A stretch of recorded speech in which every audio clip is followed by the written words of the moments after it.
So ఇప్పుడు సుమక్కకి చేద్దామా mic. Good evening everybody. ఈరోజు చాలా డిఫరెంట్గా ఉంది, ఎందుకంటే మనము ప్రోగ్రామ్ స్టార్ట్ చేస్తూ ఉంటాము, కానీ ఇవాళ ప్రోగ్రామ్ మనం స్టార్ట్ చేయకుండా గీత స్టార్ట్ చేసి నా చెక్ కొట్టేసినందుకు ఎనీవే కంగ్రాచులేషన్స్ టు యూ. ఇక మీ అందరికీ మరొకసారి స్వాగతం. సినిమా టైం అవుతున్నట్టుంది, ఒక 5 నిమిషాలు ఆగండి, దర్శి కూడా మాట్లాడేస్తాడు, మా మొత్తం టీం మాట్లాడేసినట్టు అవుతుంది. అరవింద్ గారు మీరు మాట్లాడేస్తుందా, గౌరీ గారు మీరు మాట్లాడేస్తుందా? ఓకే అయితే సరే. ఫస్ట్ అయితే నన్ను ఈ సినిమాలో దర్శి పక్కన హీరోయిన్ అని చెప్పారు. అయితే యాక్చువల్లీ నా ఏజ్ దర్శి ఏజ్ కన్నా చిన్నగా ఉంది అని చెప్పి వద్దని చెప్పారు డైరెక్టర్.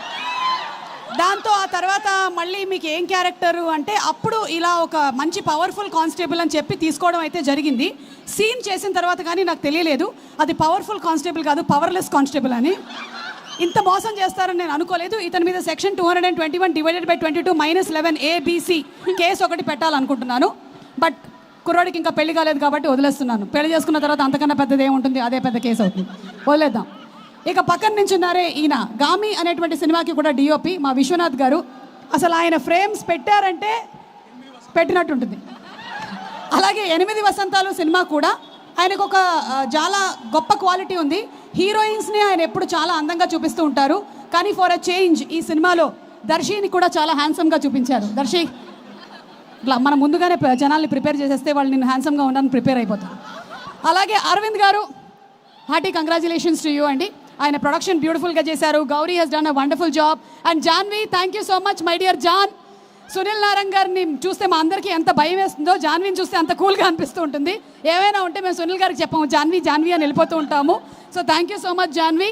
అండ్ అలాగే ఆనంది నా రోల్ కొట్టేశావు, but it's okay, you did a great job, పర్వాలేదు. But whatever said and done, glamour విషయానికి వస్తే నేనే కొంచెం ఎక్కువ గ్లామరస్గా కనిపించానని చెప్తున్నారు. And Darshi he is one. అసలు దర్శిని నేను ఈ యాంగిల్లో ఎప్పుడు చూడలేదు. నేను ప్రీ రిలీజ్ ఈవెంట్స్కి వచ్చినప్పుడు యాంకరింగ్ చేస్తాను, కానీ నేను ఆన్ సెట్ పర్ఫార్మెన్సెస్ చూసినప్పుడు he such a natural actor. He simply superb Darshi, great acting. అలాగే Anandhi, both of their chemistry is too good. And Navaneeth has come up with a very very different kind of script. ఈరోజు రాని వాళ్ళు ఇంకో 2 ఉన్నారు నాతో పాటు, నా తోటి కానిస్టేబుల్స్ రామ్ ప్రసాద్ అండ్ హైపరాది. వాళ్ళు ఇద్దరు స్విట్జర్లాండ్కి చెక్కేశారని తెలిసింది. అవును, అక్కడ ఉన్నారంట దొంగలు. ఓకే, మీరు దొంగలు కాదు, మీరు పోలీసులు, గుర్తించండి. మీరు స్విట్జర్లాండ్కి వెళ్ళిపోయారు. అండ్ అలాగే లియోన్ జేమ్స్ గారి music simply superb. By the way ఈ సినిమాలో నాకు కూడా ఒక పాట ఉంది.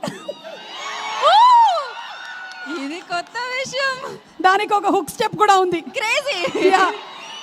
ఇప్పుడే చెప్పేస్తున్నా, మీలో అందరూ కనీసం ఒక్కసారైనా హుక్ స్టెప్ చేసి ఇంకో ముగ్గురికి చెప్పి ఇంకో ముగ్గురితో చేయించేయాలి, ఓకేనా? లేదంటే మాకు ఇదంతా #, వాళ్ళకి చాలా తలకాయ నొప్పి అయిపోతుంది హుక్ స్టెప్స్ చేయించడం. నేను ఇక్కడే చెప్పేస్తున్నాను, మీరు అందరూ చేసేసేయండి. అండ్ ఇక్కడే వెనకాల దాక్కొని ఉన్నటువంటి Aditya, thank you so much. అతను ఎప్పుడైనా సరే వేరే వాళ్ళు ఎవరైనా షీల్డ్ తీసుకుంటూ ఉంటాడు ఇలా. సో ఇప్పుడు కూడా #మనోజ్ షీల్డ్లో ఉన్నాడు ఆదిత్య. అండ్ ఐ థింక్ అందరి పేర్లు కవర్ చేసినట్టున్నాను నేను, ఎవ్రీబడి. ఇక ఫైనలీ ప్రేమ అంటే అనేటువంటి ప్రేమ టైటిల్స్ మీరు చాలానే చూసుంటారు. ప్రేమించుకుందాం రా, ప్రేమ, ప్రేమ అంటే, ఇలా చాలా టైటిల్స్ని మీరు చూసుంటారు. బట్ ఎన్నిసార్లు వచ్చినా సరే ప్రేమ అనేటువంటి టాపిక్ ఎప్పటికైనా సరే కొత్తగానే ఉంటుంది. ఇక ఫైనలీ సేయింగ్ దట్ ప్రేమ అంటే నాకు మై డియరెస్ట్ ఆడియన్స్, మై ప్రేక్షకులు, ఇంతకన్నా ప్రేమ అంటే ఏమి ఉండదు. ఎందుకంటే దగ్గర 34 సంవత్సరాల నుంచి నేను ఉన్నాను ఈ ఫీల్డ్లో, ఇంకా మీరు ప్రేమిస్తున్నారంటే ఓ మై గాడ్. కానీ నా ఏజ్ 26, ఇది మాత్రం గుర్తుపెట్టుకోండి. So November 21 in theatres. ప్రేమ అంటే తప్పకుండా వెళ్ళి చూడండి. చూసిన తర్వాత ఎలా ఉందో మా అందరికీ చెప్పండి. And I'm sure you all won't be disappointed. Okay, thank you all. And ఇప్పుడు అక్క లేదు, నేను నా పనది ఇవాళకి నా పనది. నేను లేదు అవసరం లేదు, నేను మాట్లాడతా, ఆగండి. ఈ ఇంట్రడక్షన్తో ఇంకా లాగే అంటే ఇంట్రడక్షన్ ఇవ్వకపోతే యాంకర్లకు ఎలా ఉంటుందో మీకు తెలుసా? ఇంటికి అర్థం కావట్లేదు. ఆ 4 స్పాన్సర్స్ పేర్లు చెప్పకపోతే నా కడుపులో ఏదో అయినట్టు అనిపిస్తూ ఉంటుంది. లేవా ఏవి కేవలం. Today's event is organised by Shreyas media, Bharat #1 movie events and promotions company. తీసుకో.